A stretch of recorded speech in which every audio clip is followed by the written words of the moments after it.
Smart Time Investment for Business. 128 Ways the Best in Business Use Their Time. Written and narrated by Christie, with additional narration by Dave Stokes and David Koch. Dedication. To my three for making me get up and on with it every single day. You are ace. Foreword.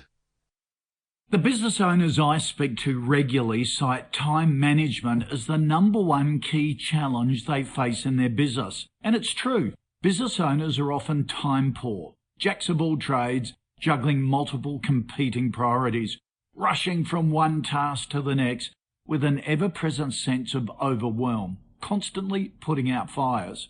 As a small business owner myself, as well as juggling my media commitments, I was immediately struck by Kate Christie's third book, Smart Time Investment for Business. Kate has delivered a practical, punchy book full of productivity strategies written specifically for business owners. She punctuates her productivity advice with anecdotes and stories from some truly amazing and inspirational business owners from around the world who share how they use time to their advantage, as well as the lessons they've learned along their own business journeys. As a finance commentator, I particularly enjoy how Kate has reframed the negative concept of time management to embrace and champion a mindset of time investment, where she encourages you as a business owner to think about, treat, and utilize your time in the same way as you do your money. We all know that money is a precious, enormously valuable and limited resource that you need to constantly invest for the greatest possible return so that your wealth and success grows.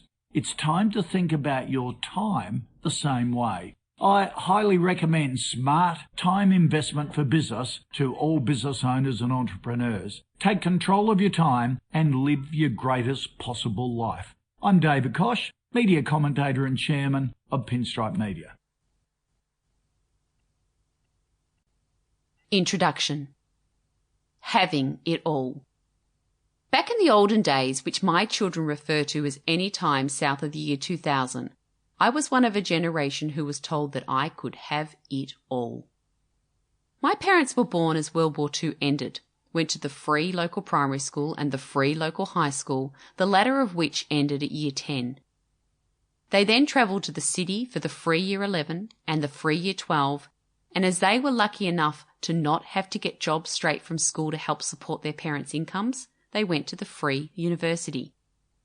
Their parents, my grandparents, were strictly confined to the working class and had lived and in some cases fought through World War I and World War II. They never had the luxury to dream big. This can only have constrained my parents. They were the first in their families to get a university education, and they both became teachers, which was pretty much as big as you could dream growing up working class in post-war Australia. They survived the 60s, voted Labor, lived on the wrong side of the river, and once they became parents, sent their three daughters to the same free local primary school they went to. Freedom and space and options. But this is where the similarities end, because they dreamed big for their girls. Very big. I was a child of the 1970s. Flared jeans, shoes with smiley faces on them, loads of velour and big collared shirts. I grew up in a very different world to my parents. No World War, for one. And very different from my own children. No technology, no devices, no uber connectedness. I had a phenomenal amount of freedom compared to my parents, and a very different, innocent, wholesome and basic kind of freedom compared to my kids.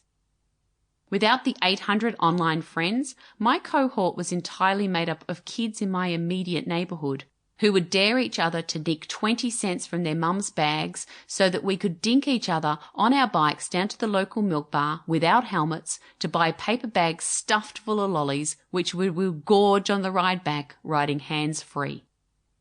Freedom and space and options. From as early as I can remember, I was told that I could do it all and be anything that I wanted. The possibilities were only limited by my imagination, my gut, Sample complete. Ready to continue?